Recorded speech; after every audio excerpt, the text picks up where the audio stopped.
This week's webinar is going to be very educational because we have with us Katherine Scott, who goes by the name Kat, from Open Robotics, and she's going to tell us all about the robot operating system. For a lot of people who have no information, who no knowledge about ROS, this is a great starting webinar.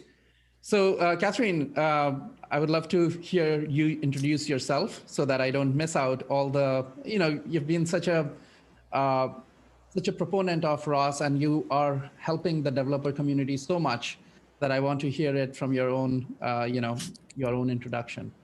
Well, I'm Katherine Scott, or Kat.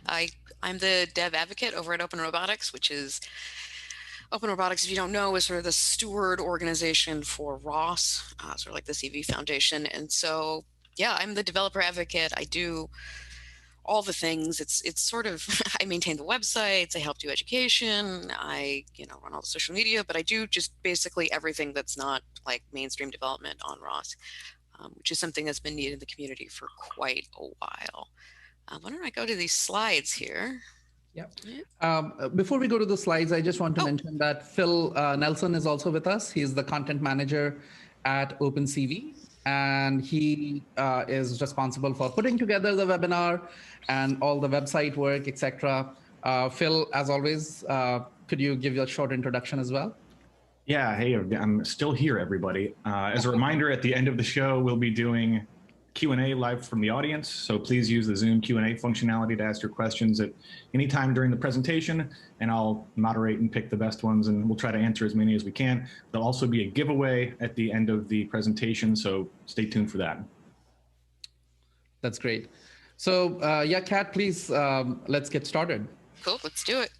Yeah, just a little bit of background about me. This isn't a talk about me, but sometimes people ask, sort of how did I arrive at doing all this raw stuff? So I started out at University of Michigan studying electrical engineering, computer engineering, did a lot of robotics work, a little bit of computer vision work, did a stint as a defense contractor, and then I got my master's degree. And then since then, I've done like probably half a dozen different startups. A couple of them I've started, a couple of them I just worked at. And then, ended up at Open Robotics. It was always sort of the dream job, and now I'm doing it. That's great. So quick overview here. We're basically just going to talk about ROS, the history of ROS, ROS 2 transition, and then basically the relevant sort of aspects of ROS for computer vision people and what's new and noteworthy. If you don't know, ROS means robot operating system, and we like to say basically that ROS isn't an operating system, it's more like a layer on top of your operating system for building robots. A lot of people think of it as like an API. It's not, it is an API, but it's also a lot more than that. It's sort of all the dev tools and all of the command line tools that you would use to build a robot. And it's probably the largest, oldest, fastest growing ecosystem for robotics. And the good part is it's free and open source, just like OpenCV. So my journey with ROS kind of starts in 2013-ish. So I'd left my first startup. I was looking for work. I got sort of solicited to go work at this really super cool job in Boston. And basically what they were doing is imagine Google Maps with floor cameras, trying to drive around cities like Boston where it's really cold and looking for all the houses where you have energy leaks, because it turns out that if you plug energy leak holes, it's cheaper than making more power. So I'd come into this startup. It was kind of a mess. Like the founders had bailed, I think, and they were down to just a few people, and they had some goals and deadlines they wanted to meet. And we were basically building this mapping rig from scratch. The hardware was kind of done or mostly done, but the software was not done at all. And I brought in a friend of mine who used to sell the original TurtleBot. He was in New York. He came up to come help us out, and we slogged around for a month. I wrote a Velodyne driver from scratch, and it's just with this many people on this timeline, we're just not going to get anything done. So we snuck in on Labor Day weekend or Memorial Day weekend, I forget exactly, and we're like, why don't we try doing this all with ROS? And so we had a 3-day weekend where we really didn't sleep, just drank a ton of Red Bull, and we grabbed a cleaning cart out of the cleaning closet, and we just strapped all the hardware to the cleaning cart, right? Just you can see there's a board right here. We just nailed stuff on. And we were able to get like an MVP, like all the sensors work. Wow. You know, we can collect data, sort of prototype in 3 days. And that's when I was sold. You can kind of see like what the deployed version looks like here and sort of the images that would come off this rig. And so I did that for like... That's a great example of just sometimes you just have to go do it.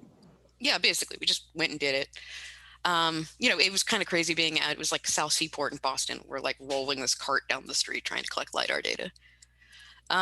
So yeah, we did that, and that's when I was kind of sold. I ended up not staying at that startup because I ended up getting talked into starting another one, but that's what really sold me on ROS. I'm like, okay, this is freaking great. I'm gonna use this for everything. So I want to give you guys a bit of the history. So like OpenCV and ROS actually have like a long sort of history together. So like in the before times, like 2005, right? Robots were kind of these dumb things. They like, you know, you only saw real robots doing like automotive manufacturing or stuff like that. And it was like very repetitive. It was driven by like system integrators that come in and program the robots by hand. Everything was proprietary. It wasn't all that great. You know, people were running stuff on Windows 95 only. You had to buy hardware controllers, and, you know, everything was based on like who you're buying your robot parts from and who can like string them together for you. So like in 2004, 2005, when I got out of college, there was like this DARPA Grand Challenge and the DARPA Urban Challenge, right? There's very like, this is the first big robot challenge. And people were like, oh, you know, you start seeing this, maybe robots can do a little bit more than just like, you know, repetitive tasks. Maybe we can put them in crazy spots and have them do more stuff. So that's one of the vehicles for the Urban Challenge. I actually worked at a company at that time that was like had a vehicle entry, and I got really excited by it. I wasn't using ROS at the time. I don't think it really existed at the time. So anyway, sort of at that same time, Silicon Valley, like Google's blowing up. People are like awash in money. Things are going really, really well. And so like this idea of like flexible robots, IPO money, you know, open source software on the web, blah, blah, blah, blah, blah. They're all in a big pot stewing around, we call Silicon Valley. And poof, in 2007, basically, a group of people were like, well, let's start sort of this R&D lab to see if they can do like open source for robots and push the like the state of the art in robotics. And that organization was called Willow Garage. They built like robots like this PR2. So that organization worked on ROS. They also did a lot of work on OpenCV, a lot of contributions. And they also started PCL, which is the point cloud library. So out of this organization came these three things that we still use today. They also built two robots. They built the TurtleBot and the PR2, which people still use PR2s to do research. It was really like, let's get a low-cost robot that grad students can work with, or like students can work with, and let's get a high-end robot that we can use for really cool, hard, difficult robotics tasks. And the really cool thing is they start sending these robots, sending the software all over the world. They're working with like, you know, the best researchers and people doing sort of state-of-the-art things all across the globe. And that sort of drove how people built the software. Basically, if you look at ROS, like there's some weird things about ROS and you're like, why does it work that way? And I think the biggest one to think about is that ROS really values federation over centralization, or, you know, decentralization over centralization. And that's really because you just had this global community and everyone's taking what they need and then contributing back sort of their thing. And how do you string all these parts together in a sane way? ROS really does sort of the like Linux or Unix philosophy, where everyone's just building small, simple, composable utilities and then slapping them together to build a robot. And people were just really trying to, like, you know, not reinvent the wheel, not to repeat themselves, to build one of these shared common tools. And then they were also looking for a way to build robots that sort of, I call this like non-exclusive, which means like, it's not like, oh, you can only build robots in Python, or, oh, you can only build robots in Java. It's kind of like, let's build a system where everyone can use whatever they want and then put all the robot parts back together in a sane way. The other thing about non-exclusive, like, you know, most robots still have some of these sometimes crazy proprietary components. And what you really wanted is, hey, we might have this like proprietary motor driver, but we wanted to go work with this like open source camera. How can we build a system that sort of supports that? You know, and ends up being a little bit more inclusive, meaning that you can use ROS in addition to like all of these proprietary things instead of in place of. And I think that's something people get caught up on. They're always like, well, it's either ROS or this. And it's really not an or sort of thing. It can be like ROS and this, or this bit of ROS plus this thing. And then the last one is sort of freedom, the non-restrictive licensing. So you can kind of go do what you want. So in 2013, the organization that started all this, Willow Garage, folded, but the open source kind of like rose like a phoenix out of the ashes. And a new organization was born to sort of steward the source code, which is called Open Robotics. We sort of have an industrial sibling who's down at Swery, and then they have a couple groups out in Europe. So right now, Open Robotics sort of stewards the library and helps keep things maintained and running. So we've been going through ROS, right? So like, first release was like 2010-ish. And so basically we release a new version of ROS every year. In 2017, we decided, hey, we've done enough on this first version. Sometimes when you write software, it's just like, we've come as far as we can without like breaking stuff really bad. And we've learned a whole lot along the way. So you're like, it's time to do the 2.0 version, to do the new version. So basically what we did is we formed a technical steering community or technical steering committee and started working on ROS 2, which now we've just released GTurtle, which is the 6th version of ROS 2. And it's really starting to get ready for production. I know people using it in professional sort of robotic situations, and it's sort of fixed all those things that people thought were a problem in ROS 1, which is great. So, Kat, what are the differences between ROS 1 and ROS 2 at a high level, if you can explain that? I mean, the biggest fundamental one is how the underlying messaging architecture is structured in ROS. So in ROS 1, we basically, or everyone built, there's like a TCP and UDP library for sending messages between different components in your robot, or different computers that might be built into a robot. In ROS 2, what they've done is said, no, let's basically create an abstraction layer. We call it a ROS middleware layer. And then you can sort of drag and drop whatever transfer mechanism you want between all of the sort of processes going on in your robot. I mean, there's other little things, but that's like the high point. And so what this allows you to do is, like, if you're building a robot and you're like, I need things to be blazingly fast, I can, you can put in a ROS middleware layer that does everything in memory with 0 copy and things go super fast. If you're doing something that's more of like a distributed system with lots of big, big computers moving lots of data around, but they're not exactly one machine, you can use some version of DDS to transfer stuff around. And DDS is this sort of transfer protocol that's used by a lot of different systems for doing sort of distributed computing. And so now you can actually pick how you want the underlying implementation of the transport layer to work. That's the biggest one. I mean, there's lots of little things, but that's like the big architectural change. And there is also a bridge for people who want to move from ROS 1 to ROS 2. There is a bridge. You support that migration as well. Yep, there's basically like a little plugin. It's if you've never written a messaging bridge, it's pretty simple. Just messages come in one side and then get transferred to the format on the other side. And that's all supported. Great. So current stable, we call these LTS releases. It's a lot like Ubuntu, right? So you only use the every other year version of Ubuntu if you're doing most things, unless you're doing actual development. The current stable version is ROS 2 Foxy Fitzroy. Basically, every version of ROS gets a turtle it's basically a letter and a turtle with that letter name. This is our first big LTS for ROS 2. And right now we are looking at 2 to 3 years of support. And then there will be a new version coming out next year, which will be it's called Humble is what we're planning to call it. Humble Hawksbill, and it will have 5 years of support behind it. So the thing that just drives me nuts all the time is people are like, oh, well, it's ROS. It's just this. I'm sure you get some of this too because of the BSD license or the permissive license. You get this all the time, like, oh, that's just a little pithy open source library that gets used by researchers and people hacking on the weekends. And the reality is absolutely not. I have pages and pages of companies that are using ROS to build their robots. This is our ROS 2 Technical Steering Committee. This is the ROS Industrial Consortium.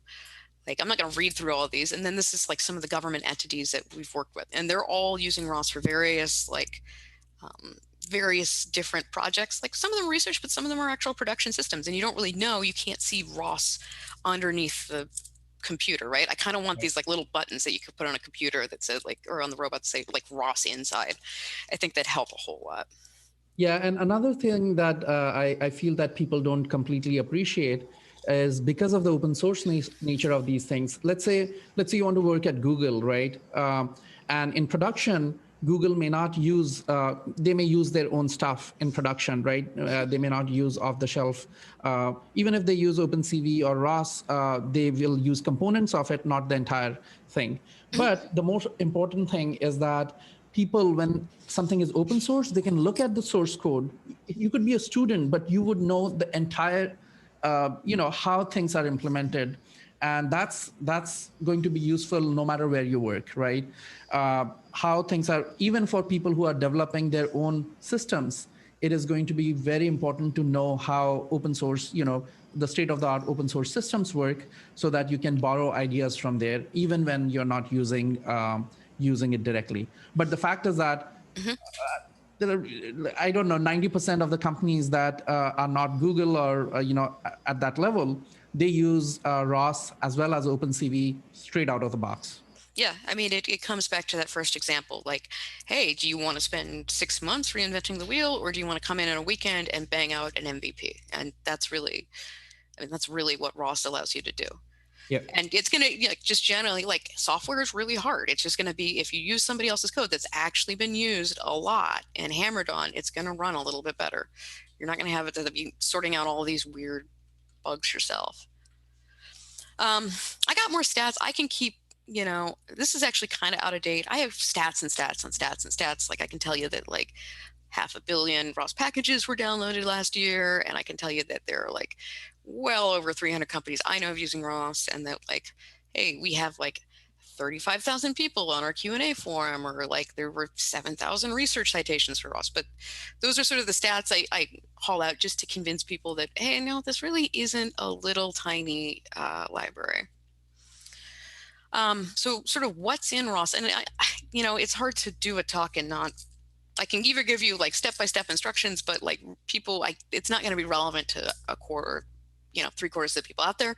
So I just try to cover things at a really high level, what's in there. So in ROS, there's a lot of tooling for message passing, generating like synchronous and asynchronous commands to do simulation, visualization, really slick logging tools, deployment tools, package management tools.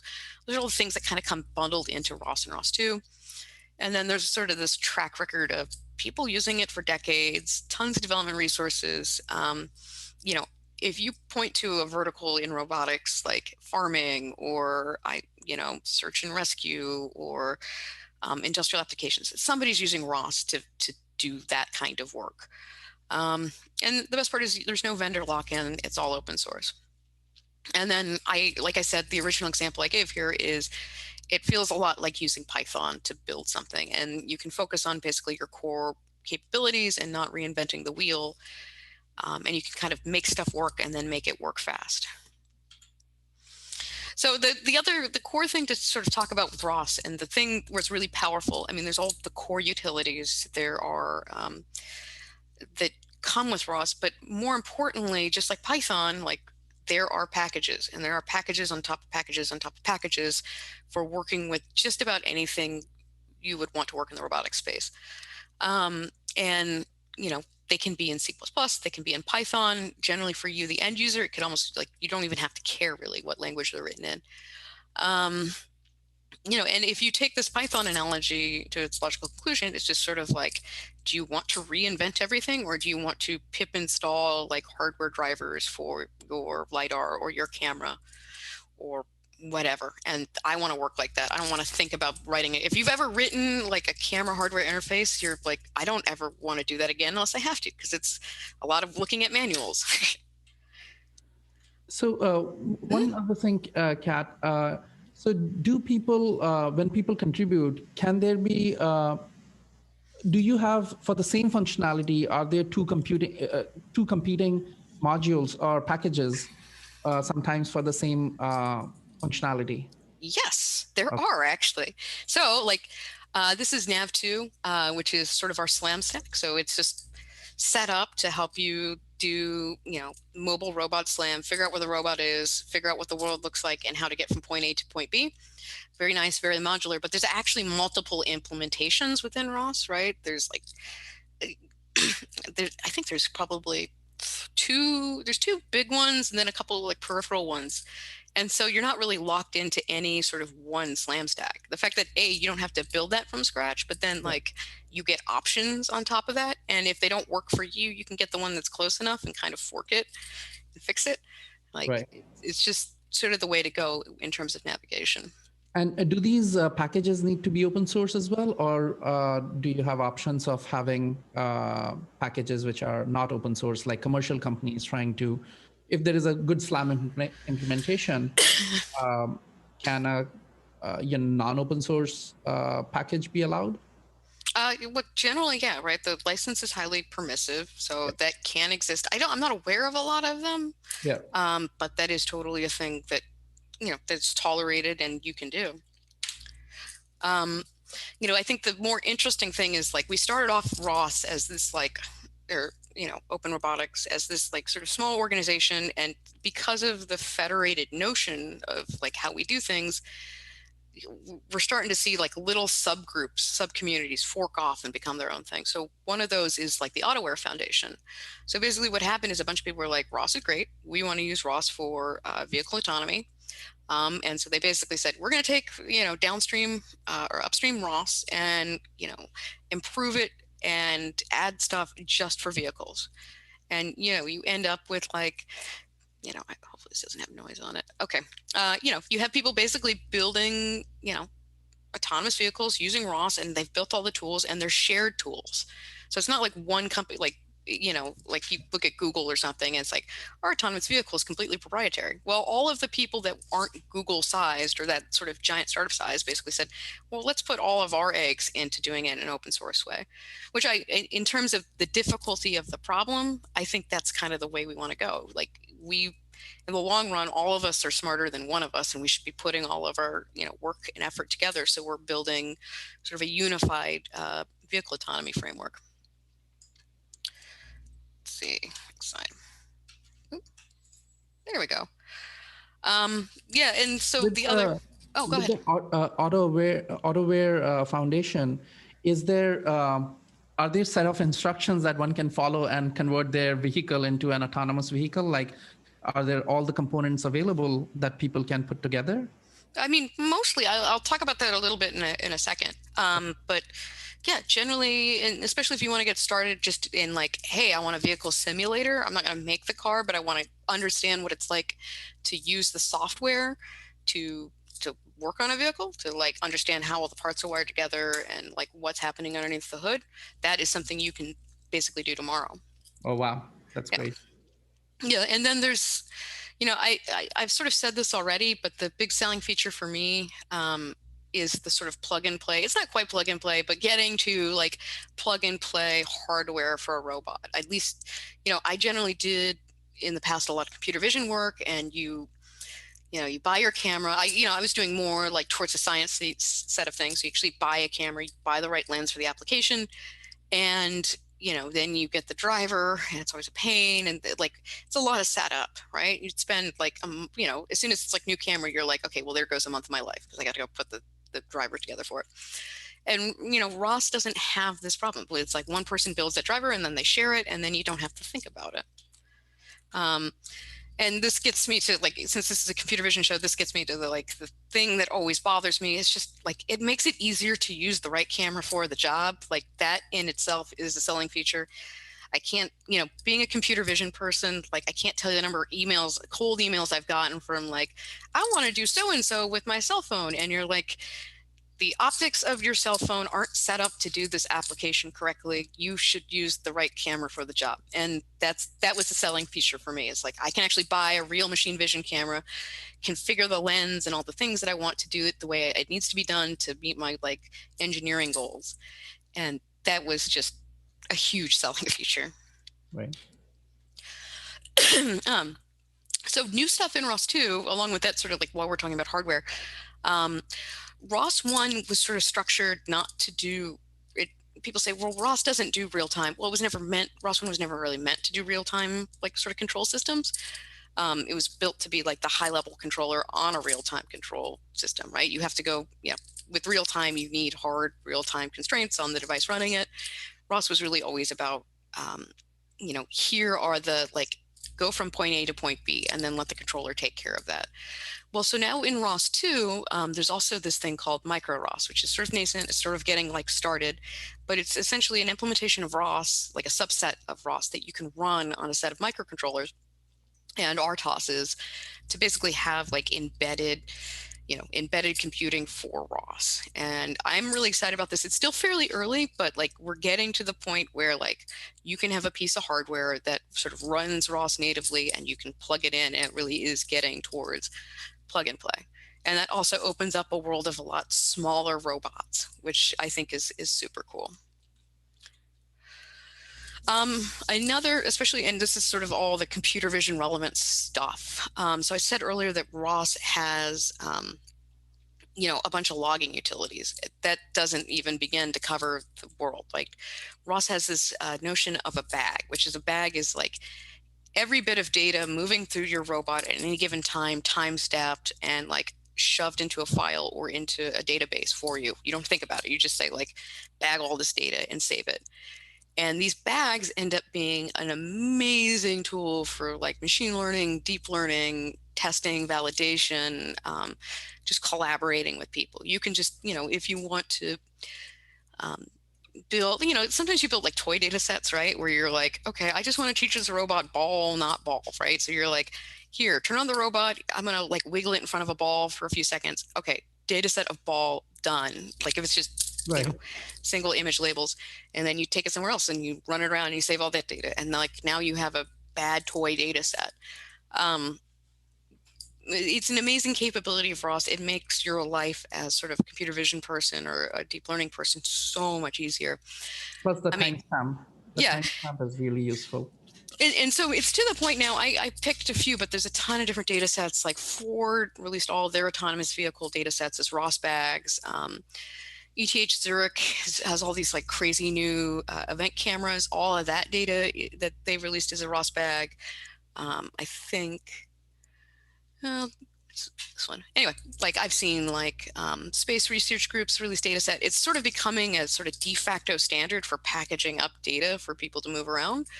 And so it's just a very, very handy tool. Even if you're not building a robot, if your whole thing is, I just want to have a camera and have all these tools on top of a camera, it's a great set of tooling for doing that. Along those lines with data sets is, I should touch on ROS's sister library. So sister library is Ignition Gazebo, which is a full physics robot simulator. We could do a whole talk about simulation, right? And synthetic images, but essentially, Open Robotics supports two products. One is ROS and one is Ignition Gazebo. And Ignition Gazebo is this, simulator, basically a game engine, right, with physics, where you can go and put a fake robot and drive it around in a fake world and see how it runs, which then you can actually, if you're interested in this sort of sim to real, building synthetic data sets and then seeing how they actually transfer the real world, it's sort of got you covered. Like I said, we could probably talk for 2 hours about just this topic, but this is something that's kind of baked into ROS from the beginning. Cool. So let me stop real quick. I don't have my clock in front of me, but it's sort of the super high level, really, really 30-minute version of I think the things that are relevant. And then I figured we'd talk about sort of stuff that's going on that you should check out and kind of where to get started and people who are using ROS and what they're using it for. That also have some open source resources for people that are trying to get their feet wet. So the big one is— Sounds great. You're doing totally fine on time. It's 9:30. Cool. Oh, wonderful. So we have ROSCon, which is our yearly conference. It's in New Orleans. Registration is open. Call for papers is open right now. We did a virtual event last year. So just as a policy, basically, any event we have, we just take all the videos, we put them up online for free. So if you're interested in getting started or learning about a particular topic and you're a video person, they're not on YouTube, but if you go to the website, you can basically search through them and find exactly what you want. Yeah, watch the videos. They're good. Apply. Come to ROSCON. It'll be fun. Let's see, other cool stuff that's going on. So there's a student-run group called F110th. Actually, my intern is an F110th student. And what they're doing right now is, hey, we're really interested in vehicle autonomy, but building an autonomous vehicle is expensive, right? You have to have a Velodyne, you have to have cameras, you have to have a vehicle. So what they did is they decided, well, let's buy little vehicles. So instead of like F1 racing, this is F1/10th. It's the 10th of the size racing. So 1/10th size RC cars, and they basically are using ROS and AutoWare to build vehicle racing. So this is maybe like a step up. It's like more graduate student-y than some of the donkey car people, but it's really cool stuff. And what's more interesting about it is there's now this Indy Autonomous Challenge, right? Where the Indianapolis Motor Speedway has basically said, let's try to build autonomous race cars. And basically all of the F110 teams are the farm teams for the students that are participating in the Indy Autonomous Challenge. So I think that happens right around ROSCON, like late October, but hopefully we'll have like 200-mile-an-hour race cars going around the track, not crashing, maybe all running ROS and AutoWare. Well, I mean, maybe a little crashing. Yeah, I mean, Rubbin's racing, like you want it to be interesting. As a treat. Yeah. There are no people inside, so you actually you actually want some of them to crash at least for the fun of it. I'm just kidding. Yeah, watch them explode. It's fun. Yep. The other one is AutoWare. AutoWare actually, and the reason I bring up AutoWare again is I actually have a full, like I helped out with it. I think they have like a 20-hour vehicle autonomy course on ROS. I got the link right down here. It's huge. It's just like they got everyone they know to go and like talk about their specific part of vehicle autonomy, whether it's like planning or perception or control or hardware. Basically, they got all these great people to just do a whole lesson plan. So if you're interested in like that aspect, just go here, check it out. Great video series. The other cool thing about it, and I think this is something that mainly ROS has, or AutoWare has, ISO 26262 certification, which means they are actually certified, right, to be for functional safety, which is amazing for ROS. There's a version of it that's out there that is ready to go for vehicles, which I think, maybe ROS will be in most of the cars. We'll see how like vehicle autonomy pans out. So the people who are using, currently, obviously, only a few players are out there who have run completely autonomous vehicles, but there are pretty much every car has partial autonomy, right? Not self-parking, but a lot of driver assistance kind of systems. Are some of them using ROS already? It's really hard to know. So to your question about self-parking, right? Autonomy or AutoWare has these like operational domains where they kind of pick a topic. So like parking, and they kind of solve it and give like the reference example of how to do it. Yeah. If vehicles do have it, I know some of the vehicle companies used ROS at some point. I don't know if they still do. We don't hear a lot. Like people just kind of go out and do stuff, and maybe every once in a while we'll hear, oh yeah, we used ROS for this. So I don't have a good sense of that. Right. But I do know like the people using AutoWare, and there are a lot of them. Right.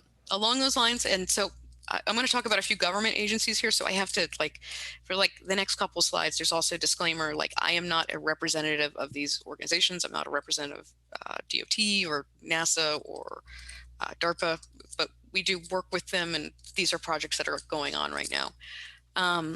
So one that I'm kind of helping out with is this Karma thing. I think they have a big webinar on basically like vehicle safety and weather reporting. But what's really cool about this project, right, is they came to us and they said, hey, we're the Department of Transportation. We're using AutoWare and ROS to build vehicles, right? We have our own fleet of semi-autonomous vehicles because we want to study the thing that people aren't really studying, which is like, how do the vehicles communicate with each other and how do they communicate with infrastructure, which I think is just a completely ignored problem. Everyone's so focused on the driving that they forgot about all of the peripheral things related to, like, well, maybe it's easier to have autonomous vehicles if they can all say, hey, I'm turning left. Cool. Oh, wait.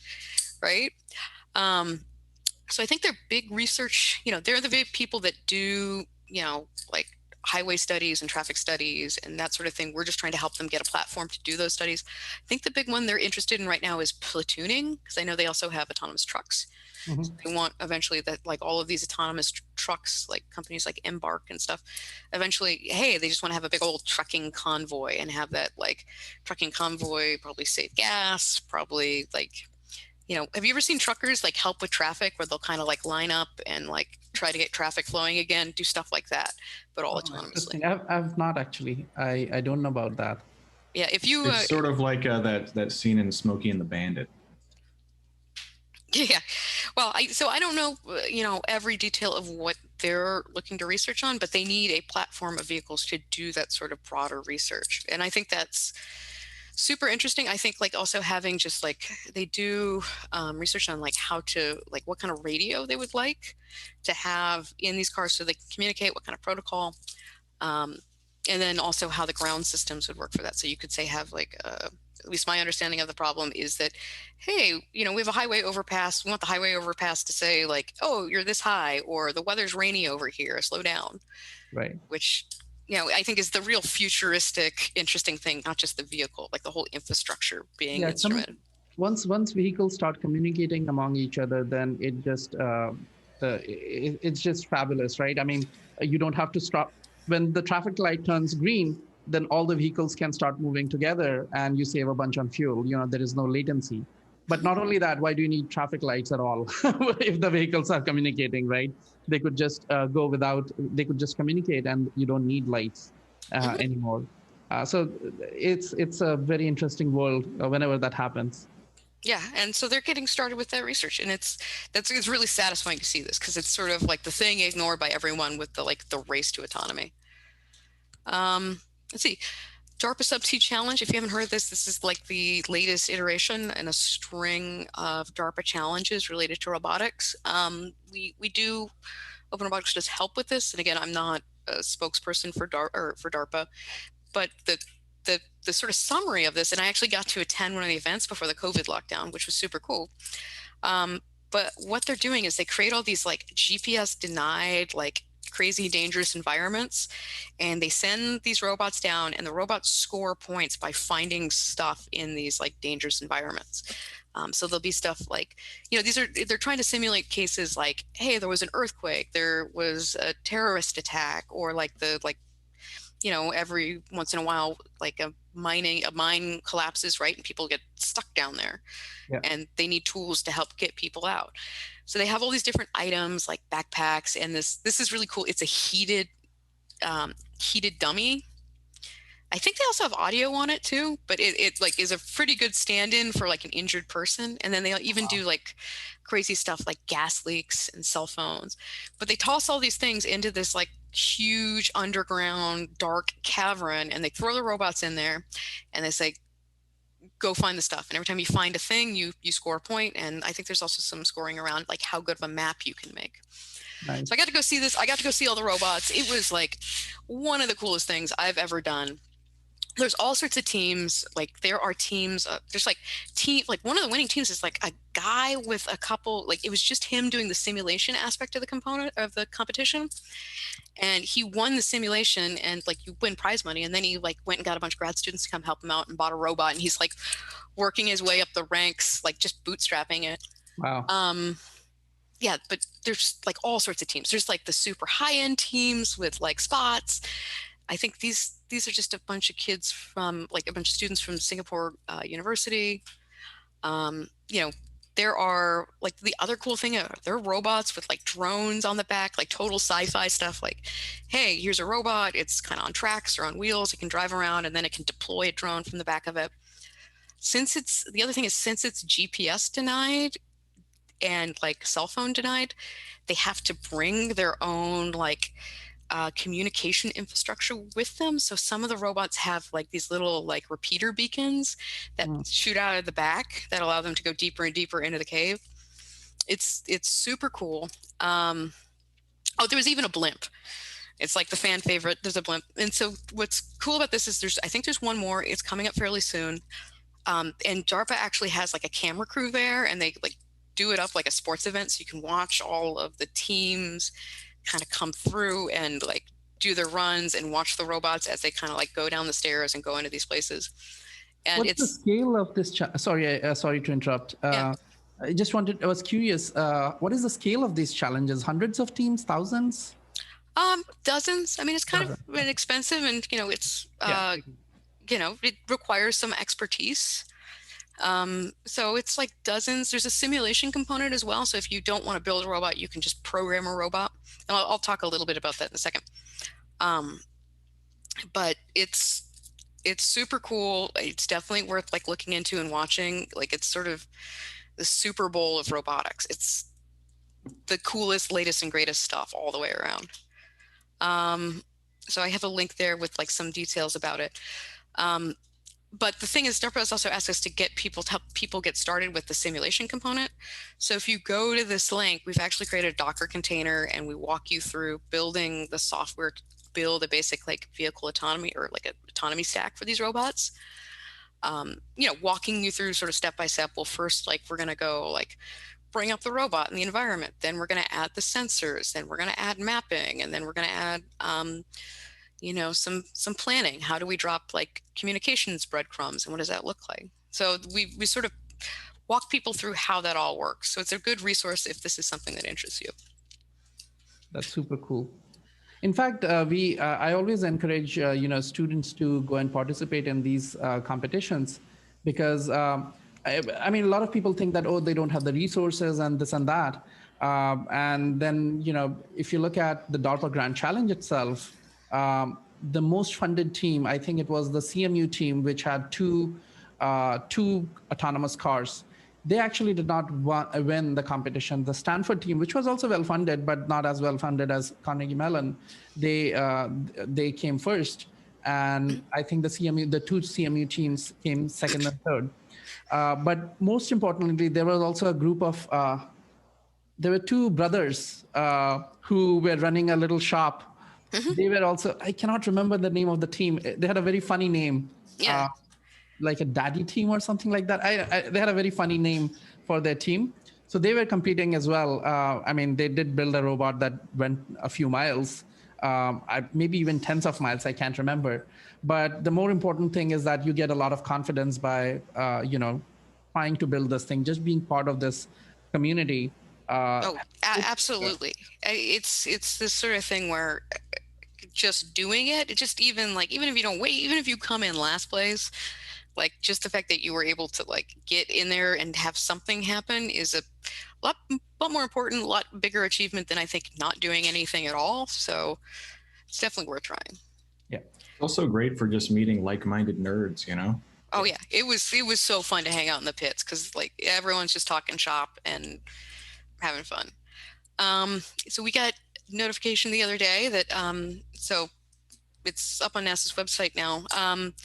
The Viper rover, which is the next moon rover, not the rover itself, but NASA's basically said, hey, we're in the process of evaluating open source for, and I don't speak for NASA, but the quote basically says like, hey, we're evaluating open source for various space programs. And what we're going to do is we're going to try using ROS for the ground systems for the NASA Viper rover, which I think is a great actual application of ROS. So, what happens when you have a satellite or a rover? It collects a bunch of data, it beams it back, it comes to the ground, and then you have to process it to make those like super slick images that NASA puts out, right? Or people use for research. Yeah. So they're evaluating ROS now for that aspect of on the ground processing. It's really cool. Also, another cool computer vision thing, if you haven't looked at it, the NASA Ames pipeline, cool thing you should go look at. Lots of interesting source code there. But so I'm super excited about just the prospect of maybe one day moving from ground systems up into like something in space, it's really validating that people are just looking at it and seeing, well, can we make this a robust enough system for space? It's quite gratifying for open source. Yeah, It's kind of like the PX4. Are you guys familiar with like I think the PX4 community, like one of their drone controllers is used on the NASA helicopter, the Mars helicopter. It's like, oh God, that, you're just like, if you wrote that code, you're just like, I'm the coolest person ever. Right. So I cannot, I cannot mention any details about it, but I recently came to know that the when they on Moon, when they land, the visual navigation is done by very simple, pattern matching, and that I came to know. I was surprised because how do you get the data that you have from 1 year back? I thought that Moon doesn't have any atmosphere, so it is being bombarded by all these rocks or asteroids all the time, and so the surface would not be consistent. But it turns out that it is actually consistent. Those things don't matter. You can actually do very simple pattern matching based navigation to find where you want to land. Can't talk about those. How do you know that? But I was surprised. Yeah.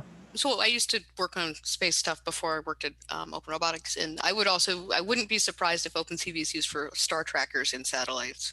Right. Just a guess. I don't know who in particular, but it's sort of like that's a common thing that you need to orient your satellite, and how are you going to write that? Right.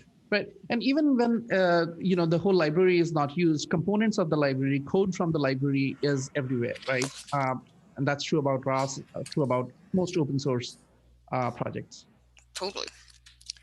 Another cool thing that we're working on internally, and I pointed this to that, like, we wrote a book about this for the customer, but you should go take a look at the book because it's a really good guide for ROS 2. We're doing a lot of work in our Singapore office around basically multi-robot systems. How do you operate fleets of robots, and how do you have and not just fleets of robots, like one kind of robot, like 8 different kinds of robots in like a space, and have them interact with people. That's a big space that we kind of work on right now, in addition to ROS 2. We have a couple write-ups that are really cool about like how we do that and what's that's looking like. We're doing that right now for the big general hospital in Singapore. And so you have these robots like navigating around, going up to elevators and being like, elevator, open up for me. And they come down to the next floor, like get what they're doing, and then go up. It's really cool stuff. But as I said, check out the book for it. It's right down here. Really good, like ROS 2 starting resource. All right. So that's kind of the new and noteworthy. I can see Phil's like grimacing at me, like, get it over with. No. No. So generally, where do people get started? Stay tuned. There's not a lot on ROS.org right now. Stay tuned. I got some stuff coming out there.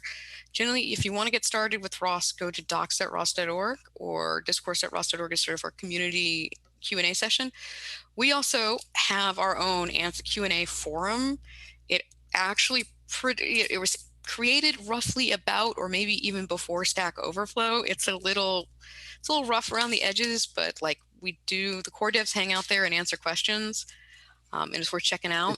It's also the exact same system that was used for answers.opencv.org, and we also moved to Discourse. Now we call it forum.opencv.org, but it is a Discourse channel. Yeah, and then we use Discourse for more like general discussion. I do a weekly news roundup every Friday, where I kind of like, since I see everything because I'm the community manager, like I just kind of list it all out. So it's a good place to kind of just see like, oh, new packages, or this company that uses ROS raised money, or stuff like that. Cool events. So I have a question for complete newbies, right? Let's say, a student or somebody who wants to start get started with ROS, and they also want a physical device to go with it so that they can experiment with it. What is the best platform to get started on? Well, I would actually start pushing back. Like if you just want to get started and, you maybe don't want to go buy a robot or a particularly expensive robot, simulation's the way to go. That gazebo library I showed earlier, you can just get a spot robot. Like you can get a simulation of a spot, or you can get a simulation of a turtle bot, or a simulation of all these different kinds of robots, and get started that way. I mean, there's a little bit of like, magic that has to happen because you're not having a robot, you're plugging it into a video game. So it's not exactly, but when once you kind of get across that simulation robot interface, underneath the hood, the code looks fairly similar. Got it. Let me go through this slide real quick because this covers a lot of it. So the first thing, the biggest problem we always have with people that they try to use ROS, they get frustrated, they get mad at us, is you have to use, if you're new, use the recommended OS for the version of ROS you want to use, or pick the version of ROS you want to use and use the recommended OS. If you don't do that, and most likely it's in a version of Ubuntu, either put it in a VM or install it locally, or maybe do a Docker container. I think a VM would initially work better. Just do that. It'll make your life 100% easier. That's like the first thing. People kind of come and like, oh, I'm running some weird version of Ubuntu that's 8 years old and I want to run the newest version of ROS. And then like impedance mismatch, everything's bad. So that's the first thing. That's the biggest thing I have to like harp on. And then like if you're using Ubuntu, just like you can basically go look at the install instructions, but at the end of the day, you can do, ROS 2 Foxy desktop full, right? And it will install everything. It's a big package. And always kind of try to work from like apt or Docker. Don't build it from source until you're kind of ready and get familiar. But built into the ROS desktop install is a thing called TurtleSim. And TurtleSim plus like the tutorials on the docs.ros.org will walk you through all of the basic like command line tools, like the basic Python API, the basic C++ API. And all you're doing is moving this little tiny turtley guy around on a screen. It's like the simplest, dumbest possible robot. But we've set up a bunch of tutorials to walk you through each little step. And that's really like, I highly recommend just do it. Just do that. I know you have aspirations of building the next great robot, but just do the basic thing first. It'll like save you so much time when you want to go build like a big robot. So that's my recommendation. And then I would do this, and then you could step up to like a simulated robot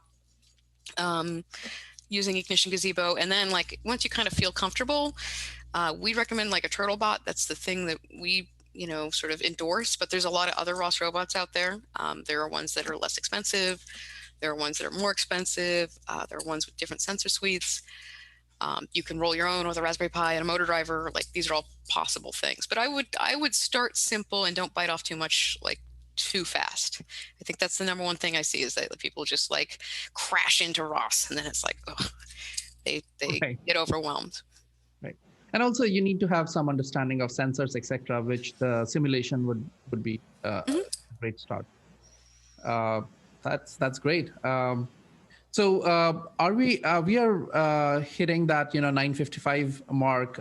So let's actually open it up for questions from the audience. And before that, do we want to do the quick the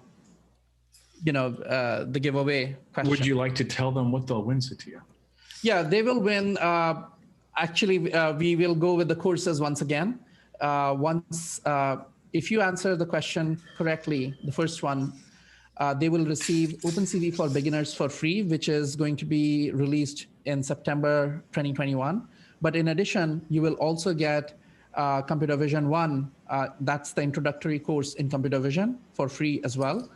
And that you can get enrolled right after you receive the prize in a couple of days. Great. Yeah, so how this works is I'm going to ask a trivia question derived from Kat's presentation. The first person to answer it correctly in the chat on my screen here will win what Satya just described. So, hands-on buzzers. Back in March 2010, the first named ROS distribution release was dropped. What was the name of that release? All right, looks like we got Logan, I think. Let me double check. Everybody's always so quick on the draw. It looks like Logan won here with Box Turtle. That is the correct name. Good answer, Logan.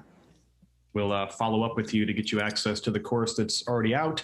And then once OpenCV for Beginners drops, you'll get access to that as well.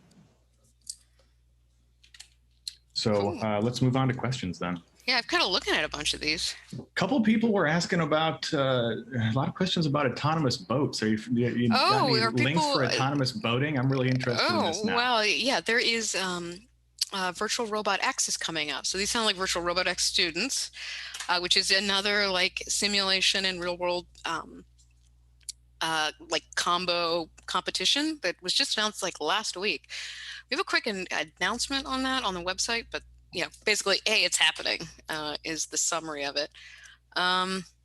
Let's see, I'm seeing a few questions. Oh, I am starting a new autonomous sailboat project. Can I build ROS 2 instead of ROS 1? That's what I would do. ROS 1 only will be supported for a couple more years. So if you're starting a new project, absolutely ROS 2. Don't even think about it, ROS 2. Seeing a bunch of questions about single board computers as well. We talked about this a little bit before we went live here. Do you have any suggestions for, what not to use or what to use if people are either getting started with ROS or maybe they have a specific use case? Are there any single board computers that you say, yes, use these, or no, don't use these? Well, we're not in the business of saying yes or no on single board computers, right? Like I said before, I would install stuff on your desktop, get familiar first, understand what you're doing first. Then when you're ready, go and build your own robot. We get a lot of these questions, and to be honest, they really frustrate me. I'll get like, can this processor run ROS? Can this thing run, and it's like, as an engineer, well, I mean, eventually, yeah, with work. So it's not it's not like the best question. And, part of being an engineer is saying like, well, I want my robot to do this. That's really computationally expensive. So I'll need something that's got some horsepower behind it. So I can't recommend anything in particular. I mean, I know a lot of people also buy like Intel NUCs, which are just small computers to run stuff because it's just a lot nicer. Yeah, the NUCs are really cool. I need to get one of those for my own use. It's such a versatile, little small, just a whole computer. It's sort of like, a Raspberry Pi, but a full actual computer. Do you have any suggestions for resources for online courses? So we are not in we do not try to pick one, or we're not in the business of picking winners and losers. So I don't really recommend one or the other. What I suggest people do is look at the free resource I gave. We're not big proponents of things like certifications or stuff like that. In my mind, picking up a book is just as good as taking a course. So we're not going to advocate for anything, but I would start with the docs. I think that's a good place to start. Let's see. Can you remind folks the dates for ROSCON and whatnot? I think off the top of my head, double check this, but it's the 21st to the 23rd of October. And if you go to roscon.ros.org, all the info's there. Awesome. Thank you. Does ROS support Arduino? Kind of. Really depends. Do you work with YOLO? So if you want to do deep learning ROS work, there is a couple of different libraries. I think the Darknet ROS is the one that people really have converged on. There's also the ROS perception packages are a good place to start there. A couple people have asked about, are you comfortable sharing the slides as a PDF after the presentation as well? Yeah, no sweat. As you use a ROS. And we, as a reminder, people ask this too. They ask every week, but we will be uploading this to the YouTube channel. It'll be up there in a couple of days, maybe tomorrow if you're lucky. Should I start directly learning ROS 2, or should I start first with ROS 1? I would learn ROS 2. If the question is ROS 1 versus ROS 2, the answer is ROS 2. Just done. It's just not, ROS 1 is not going to be a supported thing in a code. It's like the question is the same as, should I use Python 2 or use Python 3? And you should use Python 3. One last question. If people want to get in touch with you about ROS, about your work, what's the best way for them to do that, Kat? So if they want to get into quick questions, we have a Twitter account. It's just openrobotics.org, and then there's ros.org. If it's general ROS discussion, but make sure you ask a good question. I moderate the forums, and I will, help you ask a good question. But a well-formed question could go into discourse. A code specific, my code does this thing or doesn't do this thing, and I get an error message. Those go to answers.ros.org. Awesome. Those are the quick places. Thanks. It looks like we're 10:01. You want to take us home, Satya? Yeah, first, thank you so much, Katherine. It is really, it was a pleasure to have you on our webinar. And this information is gold, not only for the audience, for me as well, because, I don't have background in robotics. So this was awesome, very informational, and thank you so much for helping helping our OpenCV community get started with ROS. This is very educational, and I know your time is very valuable, and you also have personal emergencies to deal with. So thank you so much for being with us. I wouldn't miss it for the world. Thank OpenCV is you. my favorite thing. Oh, shucks. And Phil, thank you as always for managing this webinar and everything. Thanks. So that's it. Cool. We'll see you next week, everybody. Thanks so much for watching this episode of the webinar. Please hit that like button, subscribe, and don't forget to tap the little bell icon to be notified when new episodes drop. This week's episode was brought to you by ModelPlace.ai, the AI model marketplace by OpenCV. Learn more at ModelPlace.ai.